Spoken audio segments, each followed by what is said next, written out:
الحمد لله نحمده ونستعينه ونؤمن به ونتوكل عليه ونعوذ بالله من شرور أنفسنا ومن سيئات أعمالنا من يهده الله فلا مضل له ومن يضلل فلا هادي له وأشهد أن لا إله إلا الله وحده لا شريك له وأشهد أن محمدا عبده ورسوله أرسله بالهدى ودين الحق ليظهره على الدين كله ولو كره المشركون اللهم صل على محمد وعلى آل محمد كما صليت على إبراهيم وعلى آل إبراهيم إنك حميد مجيد اللهم بارك على محمد وعلى آل محمد كما باركت على إبراهيم وعلى آل إبراهيم إنك حميد مجيد أما بعد فإن خير الكلام كلام الله وخير السنن سنن محمد صلى الله عليه وسلم وشر الأمور محدثاتها وكل محدثة بدعة وكل بدعة ضلالة وكل ضلالة في النار أعوذ بالله من الشيطان الرجيم بسم الله الرحمن الرحيم يا أيها الذين آمنوا اتقوا الله حق تقاته ولا تموتن إلا وأنتم مسلمون بسم الله الرحمن الرحيم النبي أولى بالمؤمنين من أنفسهم وأزواجه أمهاتهم وأولي الأرحام بعضهم أولى ببعض في كتاب الله من المؤمنين والمهاجرين إلا أن تفعلوا إلى أوليائكم معروفا كان ذلك في الكتاب مسطورا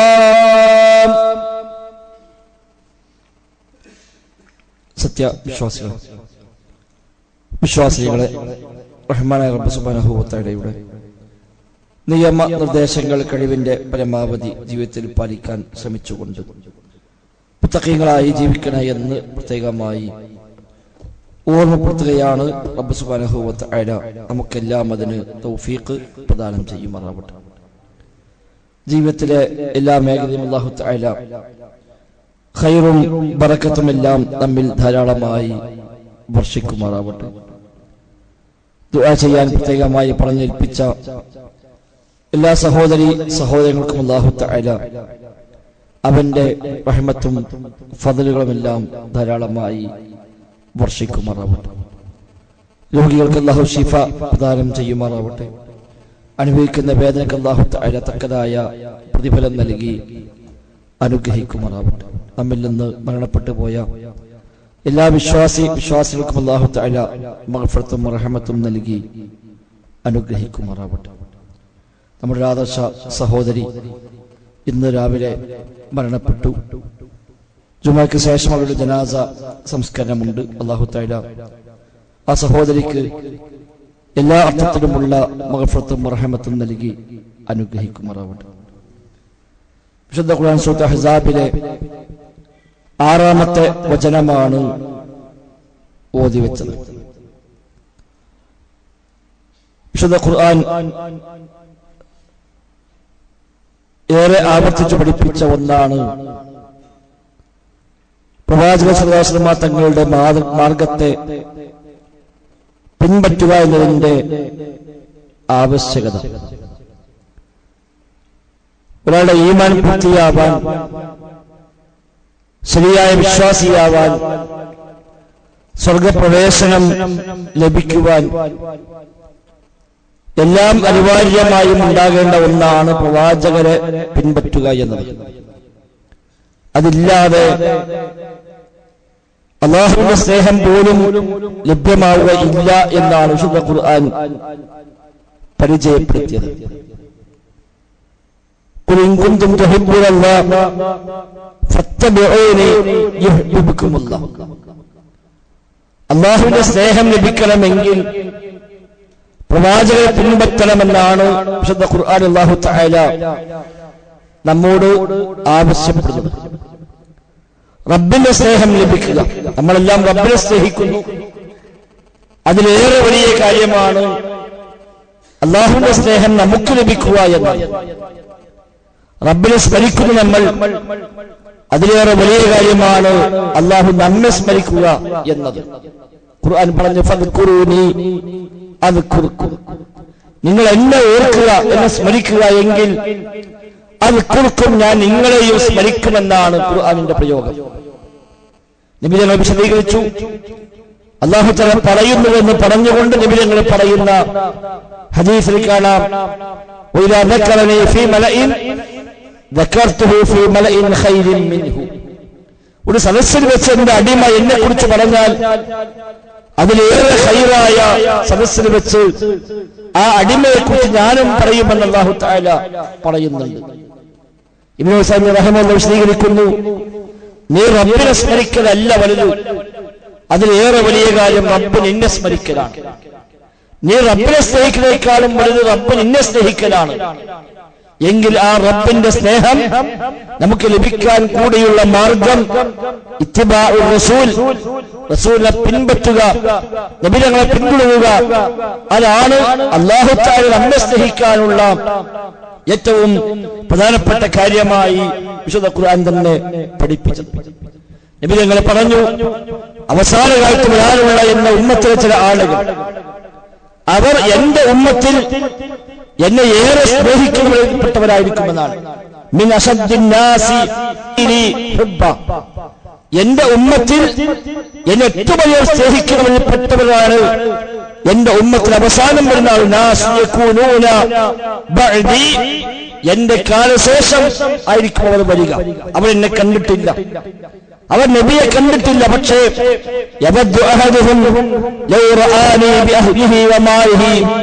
അവന്റെ സമ്പത്തും അവന്റെ കുടുംബത്തെയും എല്ലാം നൽകിയിട്ടെങ്കിലും എന്നത് കാണാൻ പറ്റിയെങ്കിലെന്ന് അവരാഗ്രഹിക്കും. അവരാണ് എന്റെ ഉമ്മത്തില് എന്നെ ഏറെ സ്നേഹിക്കുന്നവരിൽപ്പെട്ടവരെന്ന് റസൂലുള്ളാഹി സ്വല്ലല്ലാഹു അലൈഹി വസല്ലം. നബി ഞങ്ങളെ കാണാൻ നമുക്ക് ദുനിയാവിൽ അവസരം ഉണ്ടായിട്ടില്ല. നബിയെ കുറിച്ച് നാം കേട്ടതാണ്, ഖുർആനിന്റെ ഹദീസിൽ മനസ്സിലാക്കിയതാണ്, ചരിത്രത്തിൽ പാഠം പഠിച്ചതാണ്. അല്ലാതെ നബി ഞങ്ങൾ നോക്കുന്നവരെ കാണാൻ സ്വഹാബത്തിന് അവസരം ലഭിച്ചതുപോലെ നമുക്ക് അവസരം ലഭിച്ചിട്ടില്ല. ഇനി കാണാൻ അവസരം ഉണ്ടാവുക പാരത്രികമായ ലോകത്താണ്, സ്വർഗത്തിൽ വെച്ചാണ്. അല്ലാഹു തആല തൗഫീഖ് പ്രദാനം ചെയ്യുമാറാവട്ടെ. സത്യവിശ്വാസിക്ക് ഏറ്റവും ബന്ധപ്പെട്ടവർ പ്രവാചകർ തന്നെയാണ്. ഫന്നബിയ്യു ഔലാ ബിൽ മുഅ്മിനീന മിൻ അൻഫുസിഹിം എന്നാണ് ഓതിയ സൂറത്തുൽ അഹ്സാബിലെ 6-ാമത്തെ ആയത്തിന്റെ ആദ്യ ഭാഗം. അഥവാ പ്രവാചകരാണ് മുഅ്മിനീങ്ങൾക്ക് ഏറ്റവും ബന്ധപ്പെട്ടവർ. മിൻ അൻഫുസിഹിം, അവിടെ സ്വന്തത്തേക്കാൾ, സ്വന്തം ശരീരങ്ങളെക്കാൾ വിശ്വാസിക്ക് ഏറ്റവും ബന്ധമുള്ളത് നബിയോടാണ്. അത് ഈമാന്റെ ഭാഗമാണ് എന്നർത്ഥം.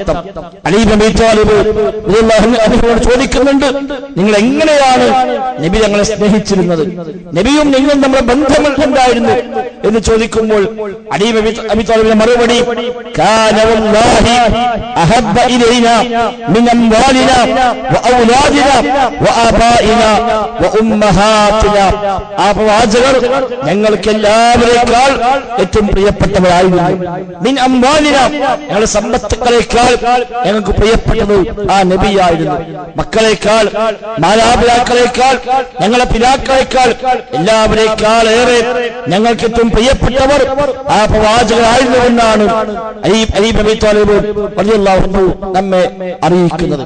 സ്വഹാബിമാർ നബിയെ സ്നേഹിക്കുക മാത്രമല്ല, നബിയെ കാണാനും നബിയുടെ കൂടെ ഇരിക്കാനും എപ്പോഴും നബിയുമായി സഹവസിക്കാനും ഏറെ അവർ ആഗ്രഹിക്കുമായിരുന്നുവെന്നാണ്.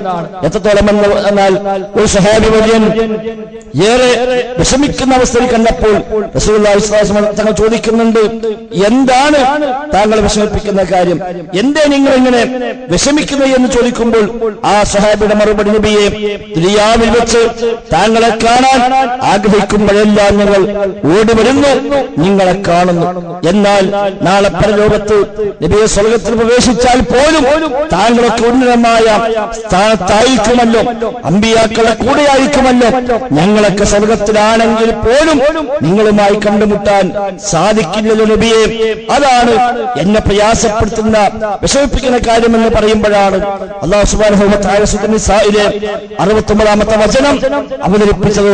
വമൻ യുതിഇല്ലാഹ വറസൂല ഫഉലൈക മഅല്ലദീന അൻഅമല്ലാഹു അലൈഹിം മിനൻ നബിയ്യീന വസ്സദീഖീന വശുഹദാഇ വസ്സാലിഹീൻ വഹസന ഉലൈക റഫീഖ എന്ന ആയത്ത് അവതരിപ്പിച്ചത് അവിടെയാണ്. ആരെങ്കിലും അല്ലാഹുവിനെയും അവന്റെ റസൂലിനെയും അനുസരിക്കുന്നുവെങ്കിൽ ഫഉലൈക മഅല്ലദീന അൻഅമല്ലാഹു അലൈഹിം, അല്ലാഹു തആല അനുഗ്രഹം ചൊരിഞ്ഞവരുടെ കൂടെയായിരിക്കുന്നവർ, മിനൻ നബിയ്യീന വസ്സദീഖീന വശുഹദാഇ വസ്സാലിഹീൻ, പ്രവാചകന്മാരുടെ കൂടെ, സുദീഖുകളുടെ കൂടെ, ശുഹദാഇന്റെ കൂടെ, സ്വാലിഹീങ്ങളുടെ കൂടെയായിരിക്കും അവരുണ്ടാവുക. വഹസന ഉലൈക റഫീഖ, എത്ര മാത്രമല്ല കൂട്ടുകാരാണ് എന്നാണ് അല്ലാഹുവിന്റെ റസൂൽ സ്വല്ലല്ലാഹു അലൈഹി വസല്ലം ആയത്തോതി സ്വഹാബത്തിനെ അറിയിക്കുന്ന സന്തോഷ വാർത്ത. സ്വഹാബിമാർ ഏറെ സന്തോഷിച്ച ആയത്തായിരുന്നുവെന്നാണ്. നബിമാരുടെ കൂടെ സ്വർഗത്തിലേക്ക് എത്താൻ കഴിയും അല്ലാഹുവിന്റെ റസൂലിനെയും അനുസരിക്കുന്നുവെങ്കിൽ. അല്ലാഹുവിനെ അനുസരിക്കുന്നുവെങ്കിൽ, അതേപോലെ റസൂലിനെയും അനുസരിക്കുന്നുവെങ്കിൽ അവർ അമ്പിയാക്കളുടെ കൂടെയാണ്, സുദ്ദീഖീങ്ങളുടെ കൂടെയാണ്, ശുഹദാഇന്റെ കൂടെയാണ്, സ്വാലിഹീങ്ങളുടെ കൂടെയാണ്. വഹസുന ഉലൈക റഫീഖ, എത്ര നല്ല കൂട്ടുകാരാണ് എന്നാണ് ഈ ആയത്തിൽ അല്ലാഹു തആല പഠിപ്പിക്കുന്നത്. നമുക്കും ആ തൗഫീഖ് പ്രദാനം ചെയ്യുമാറാവട്ടെ. നബിയെ കാണുക, നബിയോടൊപ്പം സ്വർഗ്ഗത്തിലേക്ക് എത്തുക, അമ്പിയാക്കളുടെ കൂടെ എത്തുക എന്നത് ഏത് വിശ്വാസിയും ഏറെ ആഗ്രഹിക്കേണ്ടുന്ന കാര്യമായി തന്നെയാണ് ഈ പ്രമാണങ്ങളെല്ലാം നമ്മെ അറിയിക്കുന്നത്. അതുകൊണ്ട് സഹോദരങ്ങളെ, ആ നബിതങ്ങളെ പിൻപറ്റൽ തന്നെയാണ് അതിനുള്ള മാർഗം. അല്ലാതെ വർഷത്തൊരിക്കൽ പാട്ടുപാടി ആഘോഷിച്ച് നബിയെ സ്നേഹിക്കുന്നുവെന്ന് അവകാശവാദം ഉന്നയിച്ചാൽ മാത്രം അത് സ്നേഹമല്ല എന്നാണ് നബിതങ്ങൾ പറയുന്നുണ്ട്. കുല്ലു ഉമ്മത്തി യദ്ഖുലുൽ ജന്ന, എന്റെ ഉമ്മത്ത് എല്ലാവരും സ്വർഗ്ഗത്തിൽ പ്രവേശിക്കും, ഇല്ലാ മൻ അബാ, വിസമ്മതിച്ചവർ ഒഴികെ എല്ലാവരും സ്വർഗ്ഗത്തിൽ കടക്കുമെന്നാണ്. സ്വഹാബിമാർ ചോദിച്ചു, നബിയെ, ആരാണ് വിസമ്മതിക്കുന്നവർ, ആർക്കാണ് സമ്മതമില്ലാത്തത്, ആരെയാണ് ഉദ്ദേശിച്ചത് എന്ന് ചോദിക്കുമ്പോൾ നബി തങ്ങൾ നൽകുന്ന വിശദീകരണം, മൻ അത്വാഅനി, എന്നെ ആരാണോ അനുസരിക്കുന്നത് അവൻ സ്വർഗ്ഗത്തിലാണ്. വമൻ അസ്വാനി ഫഖദ് അബാ, ആരാണ് ധിക്കരിക്കുന്നത് അവനാണ് വിസമ്മതിച്ചവൻ. ഞാൻ പറഞ്ഞാൽ സ്വീകരിക്കാൻ തയ്യാറില്ലാത്തവൻ, എന്റെ കൽപ്പന പിൻപറ്റാൻ സന്നദ്ധമല്ലാത്തവൻ, എന്നോട് ധിക്കാരം കാണിക്കുന്നവൻ, അനുസരണക്കേട് കാണിക്കുന്നവൻ, അവനാണ് വിസമ്മതിച്ചവൻ. അങ്ങനെ വിസമ്മതിച്ചവരല്ലാത്തവരെല്ലാം എന്റെ ഉമ്മത്ത് മുഴുവനും സ്വർഗ്ഗത്തിൽ കടക്കുമെന്ന് റസൂലുള്ളാഹി സ്വല്ലല്ലാഹു അലൈഹി വസല്ലം തങ്ങൾ നമ്മെ പഠിപ്പിക്കുന്നുണ്ട്. അത് ആ നബിയെ അനുസരിക്കുക, അത് തന്നെയാണ് ഏറ്റവും പ്രധാനം. പ്രവാചകൻ പറഞ്ഞു, മൻ അത്വാഅനി ഫഖദ് അത്വാഅ അല്ലാഹ്, ആരെങ്കിലും എന്നെ അനുസരിക്കുന്നുവെങ്കിൽ ഫഖദ് അത്വാഅ അല്ലാഹ്, തീർച്ചയായും അവൻ അനുസരിച്ചത് പഠിച്ച റബ്ബിനെ തന്നെയാണ്. അല്ലാഹു അയച്ച റസൂലാണ്, അല്ലാഹുവാണ് പറഞ്ഞത് റസൂലിനെ പിൻപറ്റണമെന്ന്. അതുകൊണ്ട് നബിയെ അനുസരിച്ചാൽ, നബിയെ പിന്തുടർന്നാൽ അല്ലാഹുവിനെയാണ് അനുസരിച്ചത്. വമൻ അസ്വാനി ഫഖദ് അസല്ലാഹ്, എന്നോട് ആരെങ്കിലും എതിരായി പ്രവർത്തിക്കുന്നുവെങ്കിൽ അവൻ അള്ളാഹുവിനോട് എതിരെ പ്രവർത്തിച്ചവനാണ് എന്നാണ് ആ ഹദീസിൽ നമ്മെ അറിയിക്കുന്ന കാര്യം. അതുകൊണ്ട് പ്രവാചകരെ കാണാനും നബിയോടൊപ്പം കൂടാനുമുള്ള അതിയായ സ്നേഹം തന്നെയാണ് ഏറ്റവും പ്രധാനം. നബി ഞങ്ങളെ സഹാബിയായ അദ്ദേഹം ഒരിക്കൽ നബിയോട് ചോദിക്കുകയാണ്, നബി എപ്പോഴാണ് ഖിയാമത്ത് ഉണ്ടാവുക, എന്നാ ലോകം അവസാനിക്കുക, എപ്പോഴാണ് അന്ത്യനാൾ എന്ന് ചോദിക്കുമ്പോൾ നബി ഞങ്ങളെ മറുപടി, മാ ഔദത്തലഹ, നീ എന്താണ് അതിനു വേണ്ടി ഒരുക്കി വെച്ചത് എന്നാണ്. ഖിയാമത്ത് എന്നാ ചോദിക്കുന്നുവല്ലോ, ആ ഖിയാമത്ത് എന്താണെങ്കിലും അതിനുവേണ്ടി നീ എന്താണ് തയ്യാറാക്കി വെച്ചത് എന്ന് ചോദിക്കുമ്പോൾ അദ്ദേഹത്തിന്റെ മറുപടി, നബിയെ എനിക്ക് അധികമായി അമലൊന്നുമില്ല, കാര്യമായി അധികമായും അമലൊന്നുമില്ല, ഇല്ല അന്നി ഉഹിബ്ബുല്ലാഹ വറസൂലഹു, എനിക്ക് അല്ലാഹുവിനെയും അവന്റെ റസൂലിനെയും ഏറെ ഇഷ്ടമാണ്, അതാണ് എനിക്കുള്ള കൈമുതൽ എന്ന് പറയുമ്പോൾ നബി തങ്ങൾ പറയുന്നു, അൻത മഅമൻ അഹ്ബബ്ത, നീ ആരെയാണോ സ്നേഹിക്കുന്നത് അവരെ കൂടെയായിരിക്കുമെന്നാണ്. അല്ലാഹുവിന് ഇഷ്ടമാണോ, റസൂലിന് ഇഷ്ടമാണോ, മുഅ്മിനീങ്ങൾ ഇഷ്ടമാണോ, എങ്കിൽ ആ റസൂലിന്റെ കൂടെ അല്ലാഹുവിന്റെ സ്വർഗ്ഗത്തിലേക്ക് എത്താൻ കഴിയുമെന്നാണ് ആ ഹദീസിന്റെ ആശയം. ഈ ഹദീസ് ഉദ്ധരിക്കുന്ന അനസ് റളിയല്ലാഹു അൻഹു പറയുകയാണ്, ഫമാ ഫരിഹ്നാ ബിശൈഇൻ ബഅദൽ ഇസ്ലാമി ഫർഹനാ ബിഖൗലി നബി സല്ലല്ലാഹു അലൈഹി വസല്ലം. അല്ലാഹുവിന്റെ റസൂൽ ഈ വാക്ക് കേട്ടപ്പോൾ ഞങ്ങൾ സന്തോഷിച്ചത്ര ഇസ്ലാമിലേക്ക് വന്നതിന് ശേഷം ഞങ്ങൾ ഒന്നുകൊണ്ടും സന്തോഷിച്ചിട്ടില്ല എന്നാണ്. മുസ്ലിം ആയതിനു ശേഷം പിന്നെ ഞങ്ങൾക്ക് ഏറ്റവും സന്തോഷമുണ്ടാക്കിയത് നബിയുടെ ഈ വാക്കായിരുന്നു, അൻത മഅമൻ അഹ്ബബ്ത, ആരെ സ്നേഹിച്ചുവോ അവരെ കൂടെയാണ് എന്ന നബി തങ്ങളുടെ ആ വാക്ക് ഏറെ സന്തോഷമാണ് ഞങ്ങൾക്ക് നൽകിയത് എന്ന് അനസ് പറയുന്നത് ഇമാം ബുഖാരി റഹ്മത്തുള്ളാഹി ഉദ്ധരിക്കുന്ന റിപ്പോർട്ട് നമുക്ക് കാണാൻ സാധിക്കുന്നുണ്ട്. അതുകൊണ്ട് ആ നബിയെ പിൻപറ്റൽ തന്നെയാണ് അതിപ്രധാനം. നബി തങ്ങൾ ഈ മനടയാളമായി പറഞ്ഞപ്പോഴും എണ്ണി പറഞ്ഞ മൂന്ന് കാര്യത്തിൽ ഒന്ന്, അവന് ഏറ്റവും പ്രിയപ്പെട്ടവർ അല്ലാഹും റസൂലും ആവുക എന്നാണ്. അയ്യകുന അല്ലാഹു റസൂലുഹു അഹബ്ബ ഇലൈഹി മിമ്മാ സിവാഹുമാ, അല്ലാഹുവും റസൂലും ഏറ്റവും പ്രിയപ്പെട്ടവരായി മാറുക മറ്റാരേക്കാളും എന്നാണ് ആ ഹദീസിലെ അധ്യാപനം. നബി തങ്ങളെ പിൻപറ്റുക, ജീവിതത്തിലെ എല്ലാ രംഗത്തും നമ്മുടെ മാതൃകയായി പ്രവാചകരെ കാണുക. എനിക്ക് എന്റെ റോൾ മോഡൽ പ്രവാചകരാണ്. ഭക്ഷണം കഴിക്കുമ്പോൾ നബി തങ്ങൾ എന്തൊക്കെ ശ്രദ്ധിച്ചുവോ അതെല്ലാം ശ്രദ്ധിക്കുക. വെള്ളം കുടിക്കുമ്പോൾ നബി തങ്ങൾ എങ്ങനെയാണോ കുടിച്ചത് അങ്ങനെ കുടിക്കുക. വേഷം ധരിക്കുമ്പോൾ നബി തങ്ങൾ പഠിപ്പിച്ച മര്യാദകൾ എന്തെല്ലാമാണോ അതെല്ലാം പാലിക്കാൻ ശ്രമിക്കുക. അങ്ങനെ തുടങ്ങി രാവിലെ എഴുന്നേൽക്കുന്നത് മുതൽ രാത്രി ഉറങ്ങുന്നവരെയുള്ള ഓരോ സന്ദർഭത്തിലും എന്റെ പ്രവാചകൻ എന്നെ എന്താണോ പഠിപ്പിച്ചത് അങ്ങനെ തന്നെ ജീവിക്കണമെന്ന ശരിയായ റോൾ മോഡലായി നബിതങ്ങളെ കാണാൻ കഴിഞ്ഞാൽ അതാണ് പ്രവാചക സ്നേഹമെന്നത്. ഏതു കാര്യം ചെയ്യുമ്പോഴും, എന്ത് കാണുമ്പോഴും കേൾക്കുമ്പോഴും, ഏതു വഴിക്ക് നീങ്ങുമ്പോഴും ഒക്കെ എന്റെ പ്രവാചകന്റെ മാതൃക എന്താണ്? എല്ലാത്തിലും ഉപരി വിശ്വാസ കാര്യങ്ങൾ, പ്രവാചകൻ പഠിപ്പിച്ച വിശ്വാസം എന്താ, നബി ഞങ്ങളെ പഠിപ്പിച്ച എന്റെ അഖീദ എന്താണ് എന്നന്വേഷിക്കുകയും അത് ജീവിതത്തിൽ വിശ്വാസമായി സ്വീകരിക്കുകയും പ്രവാചകൻ വിലക്കിയതിനെ ഒഴിവാക്കുകയും നബി ഞങ്ങളെ കൽപ്പനകളെ കഴിവിന്റെ പരമാവധി ജീവിതത്തിൽ പാലിക്കാൻ പരിശ്രമിക്കുകയും ചെയ്യുന്നുവെങ്കിൽ അതാണ് സ്നേഹത്തിന്റെ അടയാളം. അതല്ലാതെ സ്നേഹമുണ്ടെന്ന് വാദിക്കുകയും ആ സ്നേഹത്തിന്റെ പേരിൽ ഘോഷയാത്രകളും ആഘോഷ പരിപാടികളും സംഘടിപ്പിക്കുമ്പോൾ പോലും നിസ്കാരം പാഴാക്കുന്ന, ഇസ്ലാമിക മര്യാദകൾ പോലും പാലിക്കാതെ പോകുന്ന, ആണും പെണ്ണും ഒന്നാകെ ഒരുമിച്ച് കൂടി പോകുന്ന രീതികൾ സ്വീകരിക്കുകയും പ്രവാചകനെ സ്നേഹിക്കുന്നുവെന്ന് അവകാശപ്പെടുകയും ചെയ്യുന്നുവെങ്കിൽ അത് സ്നേഹമല്ല സഹോദരങ്ങളെ. ഇന്ന് അതിന്റെ പേരിൽ പലപ്പോഴും ഹറാമുകളാണ് നടക്കുന്നത്, ബിദ്അത്തുകളാണ് അരങ്ങേറുന്നത്, കൊടിയ ശിർക്കുകളാണ് പാടിപ്പറയുന്ന പാട്ടുകളിൽ ബൈത്തുകളിൽ എല്ലാം ഉള്ളത്. നബി ഞങ്ങളെ വിളിച്ചു പ്രാർത്ഥിക്കുന്ന വരികൾ മുതൽ ഇല്ലാ കഥകൾ, കെട്ടുകഥകൾ, നബിയുടെ പേരിൽ പറയുന്ന ഒട്ടനവധി ഇല്ലാത്ത കഥകൾ കുത്തിനിറച്ചവയാണ് ഇന്ന് ആലപിച്ചു കൊണ്ടിരിക്കുന്നത്. അതൊക്കെ സ്നേഹമല്ലെന്ന് മാത്രമല്ല പ്രവാചകർക്ക് എതിരായി പ്രവർത്തിക്കൽ കൂടിയാണ് എന്ന് നാം തിരിച്ചറിയുകയും അല്ലാഹുവിന്റെ റസൂലിനെ മനസ്സറിഞ്ഞ് ആത്മാർത്ഥമായി സ്നേഹിക്കുകയും ജീവിതത്തിൽ എല്ലാത്തിലും മാതൃകയായി ആ നബിതങ്ങളെ കാണുകയും നാളെ സ്വർഗത്തിലും നബിയോടൊപ്പം ഉണ്ടാകണമെന്ന, നബിയുടെ കൂടെ എത്തണമെന്ന അതേ ആഗ്രഹം ഉണ്ടാവുകയും ചെയ്യുക. റബീഅത്ത് ഇബ്നു കഅബ് അസ്ലമി റളിയല്ലാഹു അൻഹു എന്ന സ്വഹാബിയൻ പറയുന്നു, അദ്ദേഹം നബിക്ക് എപ്പോഴും സേവനം ചെയ്യുന്ന ആളാണ്. നബിതങ്ങളുടെ കൂടെ അദ്ദേഹം ഉണ്ടാകും. എന്താവശ്യമുണ്ടെങ്കിലും പ്രവാചക ഖിദ്മത്തും ചെയ്തുകൊണ്ട് നബിയുടെ ഖാദിമായി കൂടെ കൂടിയ സ്വഹാബിയായിരുന്നു റബീഅത്ത് ഇബ്നു കഅബ് അസ്ലമി റളിയല്ലാഹു അൻഹു. ഒരിക്കൽ റബീഅയുടെ ഈ സ്നേഹവും ഇഷ്ടവും റബീഅയുടെ ഈ സ്വഭാവം ഇതെല്ലാം കണ്ട പ്രവാചകൻ റബീഅയോട് പറഞ്ഞു, സൽ യാ റബീഅ, റബീഅ എനിക്ക് വല്ല ആവശ്യമുണ്ടോ നീ ചോദിച്ചോ, ഞാൻ അത് നിവർത്തിച്ചു തരാം.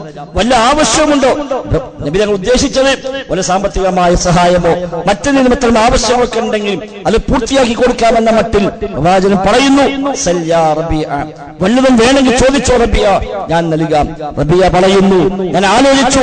നബി ഞങ്ങൾ ചോദിക്കാൻ പറഞ്ഞതാണല്ലോ, ഒരു ചോദിക്കുന്ന ചോദ്യം പഴക്കാൻ പാടില്ല. ഞാൻ നബിയിൽ അല്പം സമയം വേണം ഒന്ന് ആലോചിക്കാൻ. അത് സമയം തന്നു. ഞാൻ ആലോചിച്ചു എന്താ ചോദിക്കുക. ഒരുപാട് ആവശ്യങ്ങൾ എന്റെ മനസ്സിൽ ഓടി വന്നു. അത് ചോദിച്ചാലോ ഇത് ചോദിച്ചാലോ? അവസാനം എനിക്ക് മനസ്സിലായി, ദുനിയാവിൽ എന്ത് ചോദിച്ചാലും അതെല്ലാം അവസാനിച്ചു പോകാനുള്ളതാണ്. അതുകൊണ്ട് ചോദിക്കേണ്ട ദുനിയാവല്ല, ആഖിറത്തിലെ കാര്യമാണ്. ഞാൻ നബിയോട് പറഞ്ഞു, നബിയേ എനിക്ക് അങ്ങയുടെ കൂടെ സ്വർഗത്തിൽ കൂട്ടുകാരനായി ഉണ്ടാകണമെന്നാണ്. അസ്അലുക മുറാഫഖതക ഫിൽ ജന്ന, നബിയെ സ്വർഗത്തിൽ അങ്ങയോടൊപ്പം കൂട്ടുകാരനായി കൂടാൻ എനിക്ക് അവസരം വേണം. അതാണ് എനിക്ക് ആവശ്യമുള്ളത്. നബി തങ്ങൾ ചോദിച്ചു, അതല്ലാത്ത ഒന്നും വേണ്ടേ? അത് മാത്രമാണോ വേണ്ടത്? അത് മതി. നബി തങ്ങൾ നൽകിയ മറുപടി, എങ്കിൽ സുജൂദ് വർദ്ധിപ്പിച്ചുകൊണ്ട് നീ എന്നെ സഹായിക്കുക എന്നാണ്. സുജൂദ് വർദ്ധിപ്പിക്കുക, നമസ്കാരം വർദ്ധിപ്പിക്കുക, ധാരാളമായി നിസ്കരിക്കുക, സുന്നത്ത് നിസ്കാരങ്ങളെ വർദ്ധിപ്പിക്കുക, അതാ സുജൂദ് വർദ്ധിപ്പിക്കൽ. ആ സുജൂദ് വർദ്ധിപ്പിച്ചുകൊണ്ട് നീ എന്നെ സഹായിക്കുക എന്നാണ് റസൂലുള്ളാഹി സ്വല്ലല്ലാഹു അലൈഹി വസല്ലം തങ്ങൾ റബീഅക്ക് നൽകുന്ന മറുപടി എന്ന് കാണാൻ കഴിയും. അത് പ്രവാചകന്റെ കൂടെ എത്താനുള്ള ഒരു വഴിയാണ് എന്നർത്ഥമാണ്. നബി തങ്ങളുടെ കൂടെ എത്താൻ, സഹവസിക്കാൻ, സ്വർഗത്തിൽ കൂട്ടുകാരാവാനുള്ള വഴിയായിക്കൊണ്ട് പഠിപ്പിക്കപ്പെടുന്നതാണ് നിസ്കാരം വർദ്ധിപ്പിക്കുക, സുജൂദ് വർദ്ധിപ്പിക്കുക.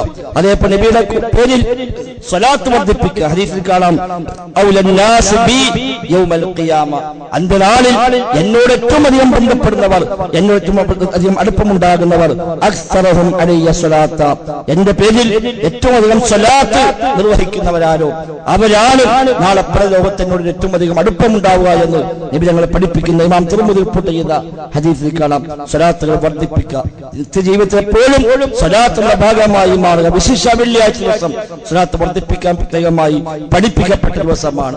അത്തരം അമലുകൾ പ്രത്യേകിച്ചും ശ്രദ്ധിക്കുക, നബി ഞങ്ങളെ പിൻപറ്റുക, പ്രവാചകനെ അനുസരിക്കുക. അതുവഴി മാത്രമാണ് ശരിയായ സ്നേഹികളായി മാറുകയും നാളെ പരലോകത്ത് അംബിയാഇന്റെ കൂടെ, ശുഹദാഇന്റെ കൂടെ, സ്വാലിഹീങ്ങളുടെ കൂടെ ഒരുമിച്ച് കൂടാൻ സാധിക്കുകയും ചെയ്യുക. അല്ലാഹു തആല തൗഫീഖ് പ്രദാനം ചെയ്യുമാറാവട്ടെ.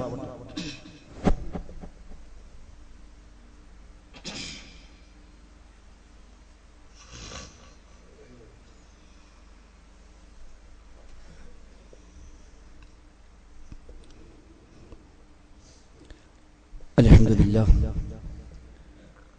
നഹ്മദുഹു വനസ്തഈനുഹു വനു'മിനു ബിഹി വനതവക്കലു അലൈഹി. اللهم صل على محمد وعلى آل محمد كما صليت على إبراهيم وعلى آل إبراهيم إنك حميد مجيد. സഹോദരങ്ങളെ, സഹോദരിമാരെ, റഹ്മാനായ റബ്ബ് സുബ്ഹാനഹു വ തആലയുടെ നിയമ നിർദ്ദേശങ്ങൾ കഴിവിന്റെ പരമാവധി ജീവിതത്തിൽ പാലിക്കാൻ ശ്രമിച്ചുകൊണ്ട് തഖ്വയോടെ ജീവിക്കണേ എന്ന് ഒരിക്കൽ കൂടെ ആവർത്തിച്ച് ഓർമ്മപ്പെടുത്തുകയാണ്. റബ്ബ് സുബ്ഹാനഹു വ തആല നമുക്കെല്ലാം തൗഫീഖ് പ്രദാനം ചെയ്യുമാറാവട്ടെ. അല്ലാഹുവിന്റെ റസൂൽ സ്വല്ലല്ലാഹു അലൈഹി വസല്ലം തങ്ങൾ നമുക്ക് സ്വർഗത്തിലേക്ക് പ്രവേശിക്കാൻ ആവശ്യമായ എല്ലാ കാര്യങ്ങളെയും പഠിപ്പിച്ചു തന്നിട്ടുണ്ട് എന്ന് ഹദീസിൽ വ്യക്തമായി പറയുന്നു. വിശുദ്ധ ഖുർആനിലും വന്നു, അൽ-യൗമ അക്മൽതു ലക്കും ദീനക്കും, നിങ്ങളുടെ ദീൻ നിങ്ങൾക്കിന്ന് ഞാൻ പൂർത്തിയാക്കി തന്നിരിക്കുന്നുവെന്ന് സൂറത്ത് മാഇദയിലെ 3-ാമത്തെ ആയത്തിൽ നമുക്ക് കാണാൻ കഴിയും. നബി തങ്ങൾ വിവരിച്ചു, സ്വർഗത്തിലേക്ക് അടുപ്പിക്കുന്ന, നരകത്തിൽ നിന്ന് അകറ്റുന്ന ഏത് കാര്യവും ഞാൻ നിങ്ങളെ കൽപ്പിക്കാതെ പോയിട്ടില്ല. സ്വർഗത്തിൽ നിന്ന് അകറ്റുന്ന, നരകത്തിലേക്ക് അടുപ്പിക്കുന്ന ഏത് കാര്യത്തെക്കുറിച്ചും ഞാൻ നിങ്ങളോട് വിലക്കാതെയും പോയിട്ടില്ല എന്ന് റസൂലുള്ളാഹി സ്വല്ലല്ലാഹു അലൈഹി വസല്ലം പറയുന്നു. ഇവിടെ ആ പ്രവാചകൻ പഠിപ്പിക്കാത്ത ഒന്ന് മതത്തിൽ കൂട്ടിച്ചേർക്കുക എന്നത് വലിയ ഗൗരവമായി ബിദ്അത്തായി പ്രവാചകൻ പറയുകയും ചെയ്യും. എല്ലാ ഖുത്ബയിലും, എല്ലാ വെള്ളിയാഴ്ചയും മിമ്പറിൽ കയറിയാൽ നബി തങ്ങൾ ആവർത്തിച്ചു പറയുന്ന ഹദീസായിരുന്നു, കുല്ലു മുഹ്ദസത്തിൻ ബിദ്അ വകുല്ലു ബിദ്അത്തിൻ ളലാല. പിൽക്കാലത്ത് മതത്തിൽ കൂട്ടിച്ചേർക്കപ്പെടുന്ന എല്ലാ കാര്യങ്ങളും ബിദ്അത്താണ്, പുത്തനാചാരങ്ങളാണ്. അത്തരം പുത്തനാചാരങ്ങളെല്ലാം വഴികേടാണ്, വഴികേടുകളെല്ലാം നരകത്തിലുമാണ് എന്ന് നബി തങ്ങൾ പറയാത്ത ഒരു ഖുത്ബയില്ല, അത് ഉത്ബോധിപ്പിക്കാത്ത സംസാരങ്ങളില്ല. 1000 പ്രാവശ്യമെങ്കിലും നബി തങ്ങൾ പറഞ്ഞ ഹദീസാണ് ആ ഒരു ഹദീസ്. കുല്ലു ബിദ്അത്തിൻ വലാല, എല്ലാ ബിദ്അത്തും വലാലത്താണ്. പൂർത്തിയായ മതത്തിലേക്ക് പിന്നീട് കൂട്ടിച്ചേർക്കപ്പെടുന്ന കാര്യങ്ങൾക്കാണ് ബിദ്അത്ത് എന്ന് പറയുക. 2 രൂപത്തിൽ വരാമത്. ഒന്ന്, ഇല്ലാത്ത അമൽ ഉണ്ടാക്കിക്കൊണ്ടുവരിക. 2, ഉള്ള അമലിന് പുതിയ രൂപവും ഭാവവും രണ്ടും നിശ്ചയിക്കുക. അത് രണ്ടും ബിദ്അത്താണ്. പുതിയ നിസ്കാരമുണ്ടാക്കി, പുതിയ നോമ്പുണ്ടാക്കി, പുതിയ ദിക്റുണ്ടാക്കി, പുതിയ സ്വലാത്ത് ഉണ്ടാക്കി, ഇതൊക്കെ ബിദ്അത്താണ്. ഇല്ലാത്ത അമൽ ഉണ്ടാക്കലാണ്. ഇനി ഉള്ള അമലിന് പുതിയ രൂപം നൽകുക. സുബ്ഹാനല്ലാഹ്, അൽഹംദുലില്ലാഹ്, ഉള്ള അമലാണ്. ഖുർആൻ പാരായണം ഉള്ള അമലാണ്. അതിന് പുതിയ രൂപം ഉണ്ടാക്കുക, മരിച്ചേർത്ത് ഖുർആൻ ഓതുക. അപ്പൊ ഖുർആനോത്തിന് കൂലിയുണ്ട്, പക്ഷെ അത് മരിച്ചേർത്തിലാക്കുമ്പോഴോ ഒരു പ്രത്യേകമായ സ്ഥലം നിശ്ചയിച്ചു. ലാ ഇലാഹ ഇല്ലല്ലാഹ് പുണ്യമുണ്ട്, പക്ഷെ അത് പ്രത്യേക സ്ഥലത്ത് കൊണ്ടുവന്ന് അവിടെ 10 വർഷം സുന്നത്താണ്, ഇവിടെ 100 വർഷം സുന്നത്താണ് എന്ന് പറയുമ്പോൾ ആ സന്ദർഭത്തിൽ അത് ബിദ്അത്തായി മാറും. അത് ആപേക്ഷികമായ ബിദ്അത്ത്. അസ്ലുണ്ട്, എന്നാൽ ഈ രൂപത്തിലില്ല, ഈ എണ്ണത്തിലില്ല, ഈ ഭാവത്തിലില്ല, ഈ മഹത്വം കൽപ്പിക്കപ്പെട്ടിട്ടില്ല. അങ്ങനെ ഒന്ന് കൽപ്പിക്കപ്പെടുമ്പോൾ അത് ബിദ്അത്തായി മാറുന്നു. അസ്ലിയായി ഇല്ലാത്ത ഒന്ന് പുതുതായി ഉണ്ടാക്കുന്നുവെങ്കിൽ, മിഅ്റാജ് നോമ്പ് ഒരു അടിസ്ഥാനവും ഇല്ലാത്തതാണ്, ബറാഅത്ത് നോമ്പ് ഒരു അടിസ്ഥാനവും ഇല്ലാത്തതാണ്, 96 നോമ്പ് ഒരു അടിസ്ഥാനവും ഇല്ലാത്തതാണ്, ഖുത്ബിയത്തിന് മുമ്പുള്ള നിസ്കാരം ഒരു അടിസ്ഥാനവും ഇല്ലാത്തതാണ്. അതൊക്കെ ഇല്ലാത്ത ഒന്ന് ഉണ്ടാക്കിക്കൊണ്ടുവരികയാണ്.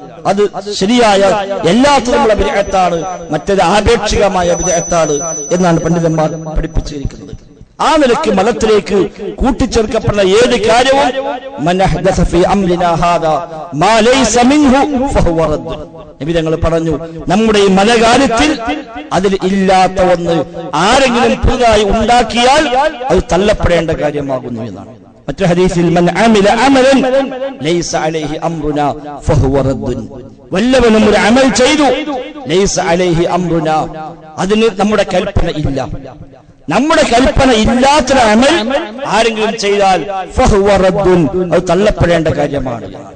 ആ ഒരു അടിസ്ഥാനത്തിൽ നോക്കുമ്പോൾ ഇന്ന് മതത്തിന്റെ പേരിൽ ധാരാളം ഇല്ലാ കഥകൾ, ഇല്ലാത്ത ഇബാദത്തുകൾ ഉണ്ടാക്കപ്പെട്ടിരിക്കുന്നു. നബിദിനാഘോഷം അങ്ങനെ ഉണ്ടാക്കപ്പെട്ട ഒന്നാണ്. ഹിജറ 300 ശേഷം ഷിയാക്കളാണ് തുടക്കമിട്ടത്.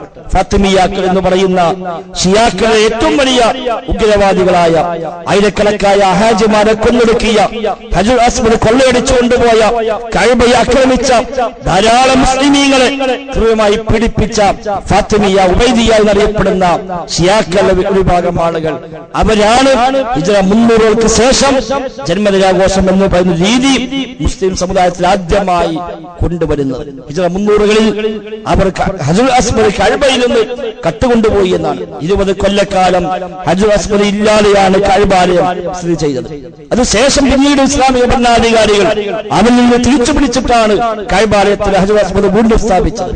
പിന്നെയും അത് മോഷ്ടിക്കാൻ ശ്രമിക്കുകയും ആ മോഷണ ശ്രമം വിഫലമായപ്പോൾ ആ ഹജുൽ അസ്വദിനെതിരെ അമ്പെയ്യുകയും അങ്ങനെ ഹജുൽ അസ്വദ് പൊട്ടിപ്പിളർന്ന് 7 കഷ്ണങ്ങളായി മാറുകയും ചെയ്തു. ഹിജ്റ 300 വരെ ഹജുൽ അസ്വദ് ഒറ്റക്കല്ലാണ്.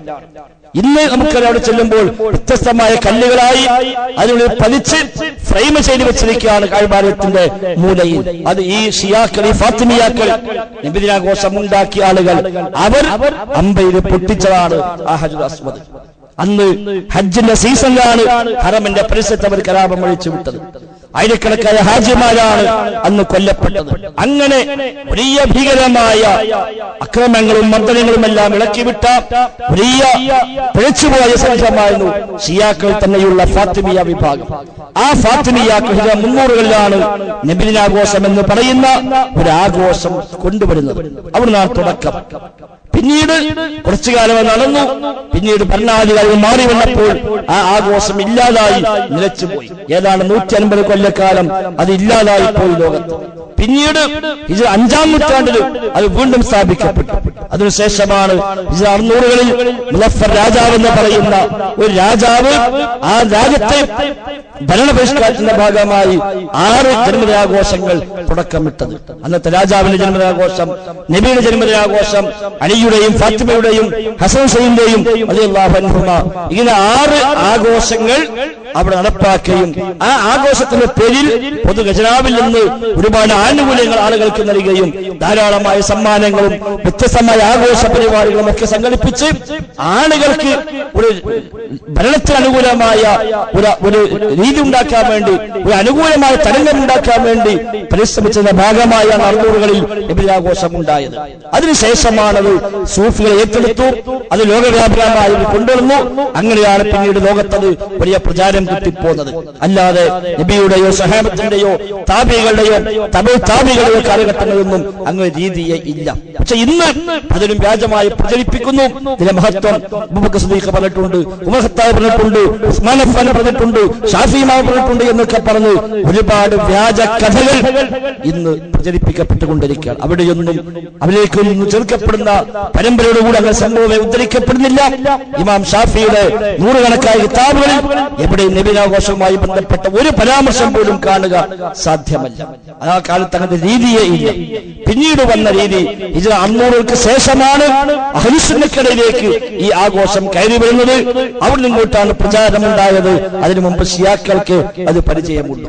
ഇന്ന് അതിന്റെ ഭാഗമായി ചൊല്ലുന്ന മൗലീദുകൾ, മങ്കൂസാണെങ്കിലും ഷറഫനാമാണെങ്കിലും അല്ലാത്തവയാണെങ്കിലും ധാരാളം കള്ളക്കഥകളാണ് അവയിലെല്ലാം ഉള്ളത്. നബിപ്രകാശമാണ് ആദ്യമായി സൃഷ്ടിക്കപ്പെട്ടത് എന്നും ആ പ്രകാശത്തിൽ നിന്നാണ് അമ്പിയാക്കളെ പഠിച്ചത്, ആ പ്രകാശത്തിൽ നിന്നാണ് നരകം സ്വർഗം സൃഷ്ടിക്കപ്പെട്ടത്, ആ പ്രകാശത്തിൽ നിന്നാണ് അർശും കുർസിയും വരെ സൃഷ്ടിക്കപ്പെട്ടത് എന്നുള്ള കഥകളെല്ലാം മൗലിദ് കിതാബിൽ കാണാൻ കഴിയുന്നു.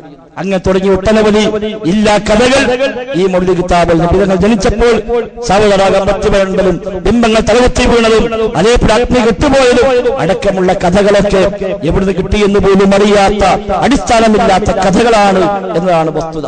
അതൊക്കെ പാടിപ്പറഞ്ഞുകൊണ്ടാണ് നബിയുടെ മദ്ഹാണ് എന്ന് പറയുന്നത്. ഇല്ലാ കഥകൾ പറയല്ലോ, മദ്ഹ് ഉള്ളത് പറയലാണ് മദ്ഹ്. ഒരാളെ കുറിച്ച് ഇല്ലാത്തത് പറഞ്ഞാൽ അത് മദ്ഹല്ല, അത് അവരെ പേര് കളവുണ്ടാക്കി പറയലാണ്. ഉള്ളത് പറയാണ് മദ്ഹ്. എന്നാൽ നബിയുടെ മദ്ഹ് എന്ന പേരിൽ എവിടെയും ഇല്ലാത്ത, എവിടുന്ന് കിട്ടിയെന്ന് പോലും അറിയാത്ത വ്യാജമായി പിൽക്കാലത്താരോ കെട്ടിച്ചമച്ച് പ്രചരിപ്പിച്ച കഥകളാണ് പാടിയും പറഞ്ഞും കൊണ്ടിരിക്കുന്നത്. നബിയെ വിളിച്ചു പ്രാർത്ഥിക്കുന്ന വരികളാണ് ഈ മൗലിദുകൾ എല്ലാം ഉള്ളത്. ഷറഫ് അലാമാണ് ഇനി മാസം വ്യാപകമായി ഓതുന്നത്. മങ്കൂസാണ് മറ്റൊരു മൊഴി ഓതുന്നത്. അവിടെയൊക്കെ എത്രയെത്ര വരികൾ നബിയെ വിളിച്ച് കൊടിയ ശിർക്കിന്റെ ആശയമുള്ള വരികൾ പോലും. അബ്ദുൽ മിസ്കീൻ യർജു ഫലക്കൽ ജമ്മൽ വഫീർ, നബിയെ താങ്കളുടെ മിസ്കീനായ അടിമ, താങ്കളുടെ ഔദാര്യം കാണിച്ചിരിക്കുന്ന നബി എന്ന പ്രഖ്യാപനം ഷറഫ് അലാമിലുണ്ട്. അല്ലാഹുവിന്റെ റസൂൽ പോലും റസൂലിനെ കുറിച്ച് പരിചയപ്പെട്ടത് മുഹമ്മദ് അബ്ദുല്ലാഹി വറസൂലുഹു എന്ന അല്ലാഹുവിന്റെ അടിമയാണ്, അല്ലാഹുവിന്റെ റസൂലാണ് എന്നാണ് സ്വയം പരിചയപ്പെടുത്തുന്നത്. നമ്മളും അതാ പറയുന്ന മുഹമ്മദൻ അബ്ദുഹു വറസൂലുഹു, മുഹമ്മദ് നബി സല്ലല്ലാഹു അലൈഹി വസല്ലം അല്ലാഹുവിന്റെ അടിമയാണ്, അല്ലാഹുവിന്റെ റസൂലാണ്. നബി ഞങ്ങളെ പറഞ്ഞു, ക്രിസ്ത്യാനികൾ ഈസാ നബിയെ അമിതമായി വർണ്ണിച്ചതുപോലെ നിങ്ങൾ എന്നെ അമിതമായി വർണ്ണിക്കരുത്. നിങ്ങൾ പറയേണ്ടത് അബ്ദുല്ലാഹി വറസൂലുഹു, അല്ലാഹുവിന്റെ അടിമയാണ്, അല്ലാഹുവിന്റെ റസൂലാണ് എന്ന് പറയേണ്ടത് എന്ന് നബി ഞങ്ങളെ പ്രത്യേകമായി നമ്മോട് ആഹ്വാനം ചെയ്യുന്നു. എന്നാൽ ഇവിടെ അബ്ദുൽ മിസ്കീൻ, നബിയെ താങ്കളുടെ മിസ്കീനായ അടിമയാണ് ഞാൻ, ആ താങ്കളുടെ ഔദാര്യമാണ് എനിക്ക് ആവശ്യമെന്ന് വിളിച്ചു പറയുന്ന വരികൾ ഈ കിതാബിലുണ്ട്. പാപങ്ങൾ ചെയ്തു പോയ നബിയോട് ആവലാതി പറയുന്ന വരികൾ അതിലുണ്ട്. ഇല്ലാത്ത കഥകൾ എമ്പാടും അതിൽ കുത്തിനിറക്കപ്പെട്ടിട്ടുണ്ട്. അതുകൊണ്ട് അതൊക്കെ മദ്ഹ് എന്ന പേരിൽ ആചരിക്കാവതല്ല, അതുമായി സഹകരിക്കാവതല്ല. മതത്തിന്റെ പേരിലുണ്ടാകുന്ന ബിദ്അത്ത്, അതേപോലെ ശിർക്ക്, ഹറാമുകൾ എല്ലാം കൂടിക്കഴിഞ്ഞ ഒന്നിനെ എങ്ങനെയാണ് അതിനെ സപ്പോർട്ട് ചെയ്യാനും അതിനുവേണ്ടി പണം ചെലവഴിക്കാനും ഭാഗവാക്കാവാനും ഒരു വിശ്വാസിക്ക് സാധിക്കും. അത് നബി സ്നേഹമല്ല. നബി ഞങ്ങൾ സ്നേഹിക്കൽ, നബി ഞങ്ങളെ പിൻപറ്റലാണ്. മൻ അത്വഅനി ദഖലൽ ജന്ന വമൻ അസാനി ഫഖദ് അബ, എന്നെ ആരനുസരിച്ചുവോ അവൻ സ്വർഗത്തിൽ പ്രവേശിക്കും, എനിക്കാരനുസരണക്കേട് കാണിച്ചുവോ അവനാണ് വിസമ്മതിച്ചവനെന്ന ആ ഹദീസ് സഹോദരൻ നമുക്ക് പാഠമാവേണ്ടതുണ്ട്. ആ നിലയ്ക്ക് ശരിയായ പ്രവാചക സ്നേഹികളായി, ശരിയായ വിശ്വാസികളായി, നബിയെ പിൻപറ്റുന്നവരായി ജീവിച്ചു മരിക്കാൻ നാം പരിശ്രമിക്കുക. നബിയോടൊപ്പം സ്വർഗത്തിലേക്ക് എത്തണം, അംബിയാഇന്റെ കൂടെ സ്വർഗത്തിലേക്ക് എത്തണം. വഹസുന ഉലൈക റഫീഖ എന്ന് പറഞ്ഞ ഏറ്റവും നല്ല കൂട്ടുകാരാണെന്ന് പറഞ്ഞ ആ കൂട്ടുകാർ കൂട്ടുകാരോടൊപ്പം അള്ളാഹുവിന്റെ സ്വർഗത്തിലേക്ക് എത്താൻ കഴിയണം. അതിന് അള്ളാഹു റസൂലും പഠിപ്പിച്ചെന്തോ അത് പ്രാവർത്തികമാക്കുക, വിശ്വാസം ശരിയാക്കുക, തൗഹീദിൽ അടിയുറച്ചിരിക്കുക, നബിയുടെ സുന്നത്തുകളെ പിൻപറ്റുക, ഹറാമിനോട് ബിദ്അത്തിനോട് ശിർക്കിനോട് തിന്മകളോടെല്ലാം പൂർണ്ണമായും പിൻവലിക്കുക, റബ്ബിനോട് ദുആ ചെയ്യുക. ആ നിലക്കുള്ള മുഅ്മിനീങ്ങൾ റബ്ബ് നമ്മയെല്ലാം ഉൾപ്പെടുത്തി അനുഗ്രഹിക്കുമാറാവട്ടെ. കഴിഞ്ഞ വെള്ളിയാഴ്ച നാം സൂചിപ്പിച്ചത് കക്കാട് ഹൈവേയിൽ വരുന്ന ഒരു വലിയ ഒരു പള്ളിയും അനുബന്ധമായ സൗകര്യങ്ങളുടെയും നിർമ്മാണ പ്രവൃത്തിയുമായി ബന്ധപ്പെട്ട കാര്യം ഓർമ്മപ്പെടുത്തി. ധാരാളം ആളുകൾ പങ്കാളികളായി. അൽഹംദുലില്ലാഹ് ഏതാണ്ട് ആ പദ്ധതിയുടെ 1/3 പൂർത്തിയായിരിക്കുകയാണ്. അധികം വൈകാതെ തൊട്ടടുത്ത ദിവസങ്ങളിൽ അത് പൂർത്തിയാകും. കഴിഞ്ഞ ആഴ്ച സൂചിപ്പിച്ച പോലെ ഒരു പക്ഷെ പിന്നീട് അവസരം ഉണ്ടാകണമെന്നില്ല. ചെയ്യാൻ ഉദ്ദേശിക്കുന്ന ആളുകൾ ഉണ്ടെങ്കിൽ ആ ഓഫറെങ്കിലും അറിയിച്ചാൽ ആ അവസരം ഉണ്ടാകുമെന്ന് ആവർത്തിച്ച് ഓർമ്മപ്പെടുത്തുന്നു. ഹൈവേയിൽ ഏത് യാത്രക്കാർക്കും 24 മണിക്കൂർ നിസ്കരിക്കാൻ സൗകര്യമുള്ള ഒരു നല്ല ഒരു പള്ളിയും ദഅവത്തിന്റെ ഒരു വലിയൊരു കേന്ദ്രവുമാണ് ഇൻഷാ അല്ലാഹ് കക്കാട് ടൗണിൽ യാഥാർത്ഥ്യമാകുന്നത്. നാഷണൽ ഹൈവേയോട് ചേർന്ന് ഫസ്റ്റ് പോർട്ടിലാണ് നമ്മുടെ ആ പ്രൊജക്ട് ഉണ്ടാകുന്നത്. നിർമ്മാണത്തിലാണ് പങ്കാളിയാവാൻ ഇപ്പോൾ അവസരമുള്ളത്. ഒരു സ്ക്വയർ ഫീറ്റ് 2500 രൂപയാണ് നിർമ്മാണ ചെലവ്. അങ്ങനെ നമുക്ക് ചെയ്യാൻ കഴിയുന്ന സ്ക്വയർ ഫീറ്റുകൾ 5, 10, 50, 100 എത്ര സ്ക്വയർ ഫീറ്റ് ആണെങ്കിലും കഴിയുന്നതനുസരിച്ച് നാം അത് ഏറ്റെടുക്കുക. ഒരു വർഷം കൊണ്ട് പലപ്പോഴായി പണം നൽകിയാലും ശരി, അത്തരമൊരു പദ്ധതിയിൽ ഒരു പക്ഷെ എപ്പോഴും അവസരം ഉണ്ടാകണമെന്നില്ല. പിന്നീട് അതിലൊക്കെ ഭാഗവാക്കണമെന്ന് വിചാരിച്ചാൽ ഒരു പക്ഷെ സാധിക്കണമെന്നില്ല. മനസ്സറിഞ്ഞ് ആത്മാർത്ഥമായി ഭാഗവാക്കാവുക, കഴിവനുസരിച്ച് ഇതിൽ പങ്കാളിയാവുക. അല്ലാഹു തആല നമ്മിൽ നിന്നെല്ലാം ഖബൂലാക്കുമാറാവട്ടെ. അല്ലാഹുമ്മ റബ്ബനാ ആതിനാ ഫിദ്ദുനിയാ ഹസന വഫിൽ ആഖിറതി ഹസന വഖിനാ അദാബന്നാർ. അല്ലാഹുമ്മ ഗ്ഫിർ ലിൽ മുഅ്മിനീന വൽ മുഅ്മിനാത് വൽ മുസ്ലിമീന വൽ മുസ്ലിമാത് അൽ അഹ്യാഇ മിൻഹും വൽ അംവാത് ഇന്നക മുജീബുദ് ദഅവാതി വഖാദിൽ ഹാജാത്. റബ്ബനാ ഇസ്രിഫ് അന്നാ അദാബ ജഹന്നം ഇന്ന അദാബഹാ കാന ഗറാമാ ഇന്നഹാ സാഅത് മുസ്തഖറൻ വമുഖാമാ. റബ്ബനാ തഖബ്ബൽ മിന്നാ റബ്ബനാ തഖബ്ബൽ മിന്നാ റബ്ബനാ തഖബ്ബൽ മിന്നാ ഇന്നക അൻതസ് സമീഉൽ അലീം വതുബ് അലൈനാ ഇന്നക അൻതത് തവ്വാബുർ റഹീം. വസല്ലല്ലാഹു വസല്ലം അലാ മുഹമ്മദിൻ വആലിഹി വസഹ്ബിഹി അജ്മഈൻ വൽഹംദുലില്ലാഹി റബ്ബിൽ ആലമീൻ.